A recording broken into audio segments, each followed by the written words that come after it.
Барыңыздарга кечки салам. Бүгүн аябай чарчадым. Бүгүн аябай мындай түшүнүксүз сот болду. Бирок мага берилген 2 статья боюнча берилген суроолорго жооп берип коеюн. 106 жана 327 боюнча маалымат берип коюңузчу дешти. 106 статья бул эмне?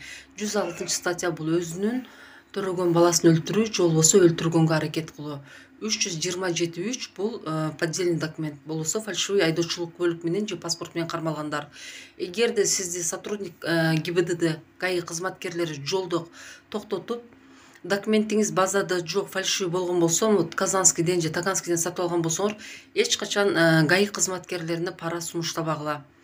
Пара сунуштасаңар кайра 2 статья менен 291 пара берүү жана 327 2 статья менен СИЗОго киргизип коет.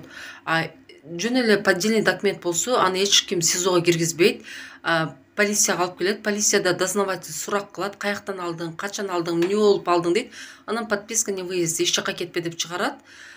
Бирок тергөөгө 1-2 жолу келесиздер, кийин сотко өтөт. Сотко баргандан кийин мен билген эмесмин, кечирип коюңуз, мен өкүнүп атам, башка поддельный документ колдонбойм десеңер, эми ар жердеги сот ар түрдүү өкүм чыгарат. Кээ бир соттор 7.000, 10.000, 15.000 эми ушул аралыктагы штраф болот.